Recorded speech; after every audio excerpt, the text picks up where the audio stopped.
Chegamos para mais um momento de sabedoria. Bora meditar na palavra? Olá, meu irmão, uma boa noite, a paz do Senhor, chegando aqui para mais um momento de sabedoria. Hoje eu quero fazer menção de alguns versículos, e eu vou dizer um versículo, eu quero fazer menção de um versículo, e logo após eu vou explicar por que eu vou falar sobre esse versículo. Bem, o versículo se encontra no Evangelho de Mateus, capítulo 19, e o versículo é o versículo de número 3, que diz assim: Então chegaram ao pé dele os fariseus, tentando-o e dizendo-lhe: É lícito ao homem repudiar a sua mulher por qualquer motivo? Olha para você ver, na semana passada, como eu trabalho de noite, meu sono não é aquele sono normal, eu vou deitar 10 horas da noite e acordar 6 horas da manhã, não. Às vezes eu saio do trabalho, vou embora para casa, deito e durmo. Às vezes eu vou fazer qualquer outra coisa e vou dormir na hora que dá. Então, não tem horário certo. E nesse dia, especialmente falando, eu não dormi. Eu fui dormir às 3 horas da tarde. Aí, o que acontece? Eu dormi às 3 horas da tarde, acordei meia-noite. Sem sono, não dormi mais. Aí fiquei em casa e tal, fui ler a Bíblia. Aí para ler 4 capítulos do Evangelho de Mateus, eu devo ter gastado aproximadamente 3 horas. Por quê? Porque eu não aguento passar o olho por cima aqui, correndo aqui, e ignorar os detalhes, a riqueza, não consigo. Então o que acontece? Eu fui tentar ler aqui um capítulo, era umas 10 para 6 aproximadamente.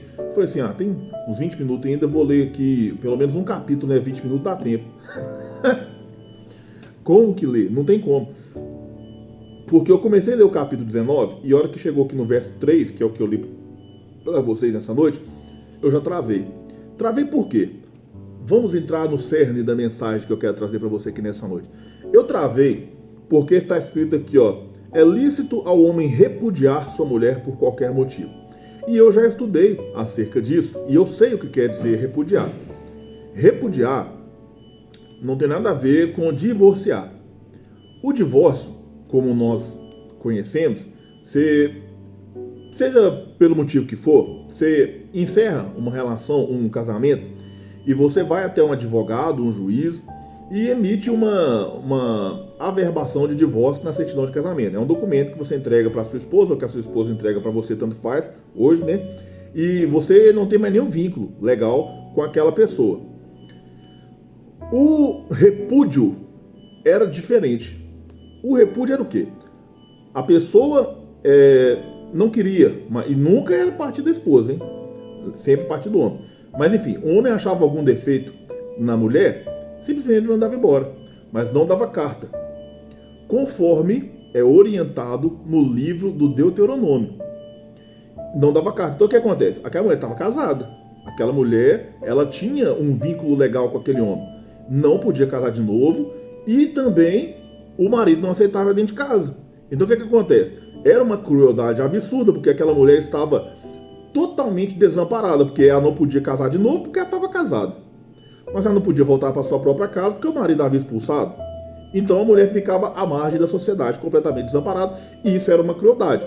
Então Moisés falou: não, então meu filho, você não quer amanhã não? Então beleza, então você dá a carta de divórcio.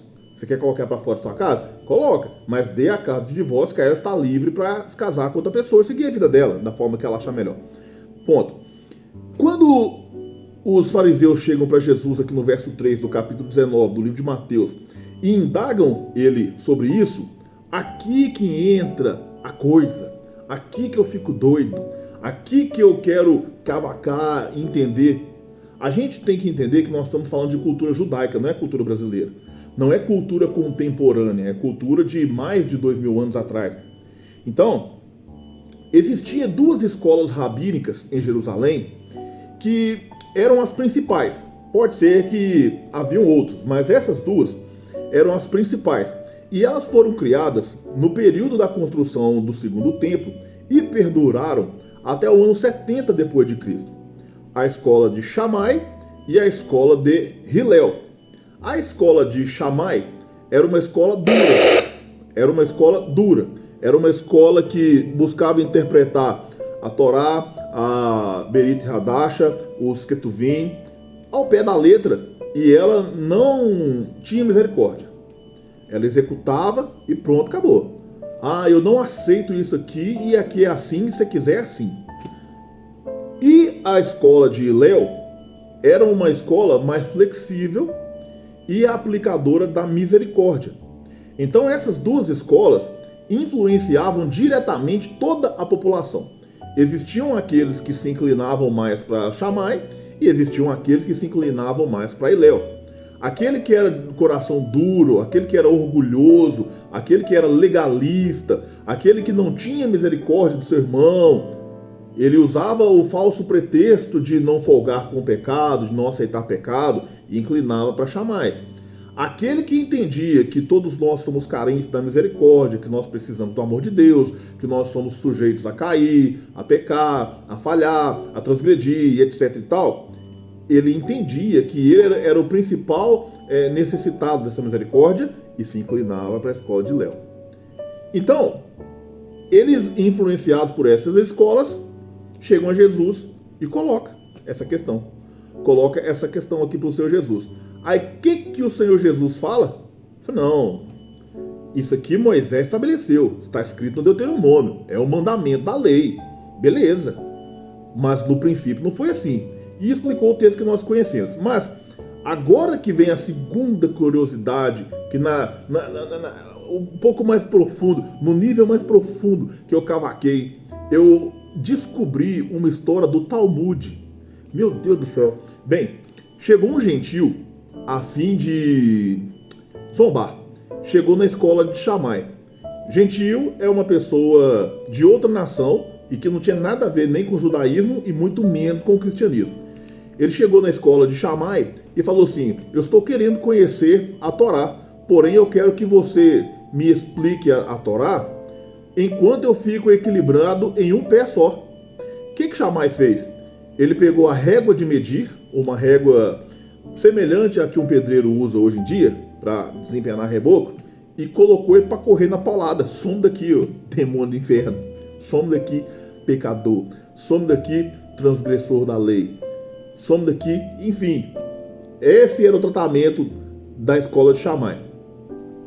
Ele ousadamente foi até o mestre Hillel. E quando ele chegou até o mestre Hillel, ele fez a mesma proposta.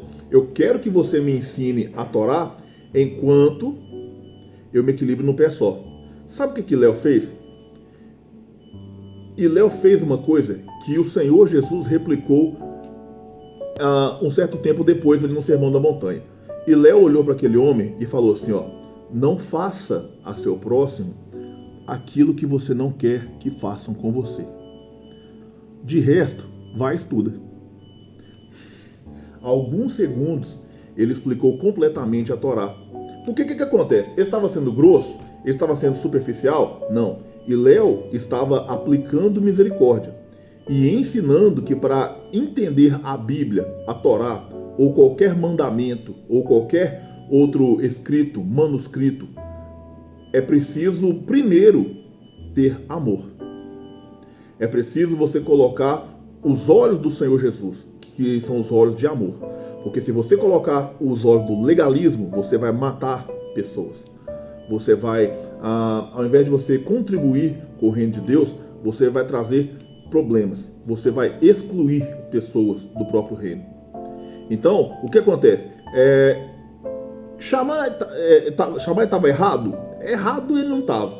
Porque para aprender a Torá levava anos de dedicação intensa. E ele querendo que explicasse ali enquanto esse equilíbrio não pé só, alguns segundos. Agora, Hillel pegou a oportunidade que ele teve e plantou a semente da curiosidade, do desejo no coração daquele homem.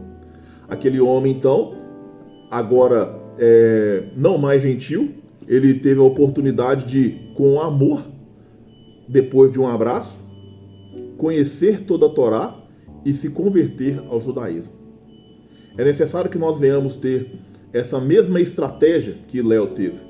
E é necessário que nós venhamos ter essa mesma curiosidade que o gentio teve.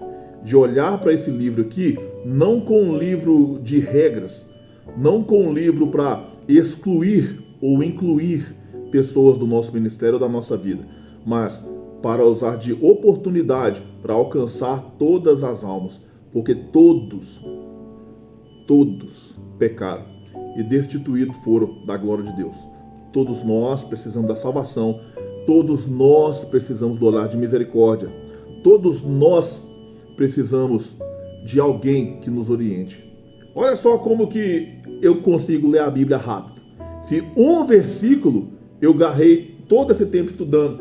E aqui, obviamente, né, eu estou resumindo para vocês, e resumindo, o vídeo já passou de 10 minutos e 40 segundos aqui, finalizando já por aqui, mas queria trazer com você, compartilhar. Eu achei essa história sensacional e não poderia guardar só para mim, amém? Esse foi o nosso momento de sabedoria. Eu espero que Deus tenha falado com você. Uma boa noite, a paz do Senhor.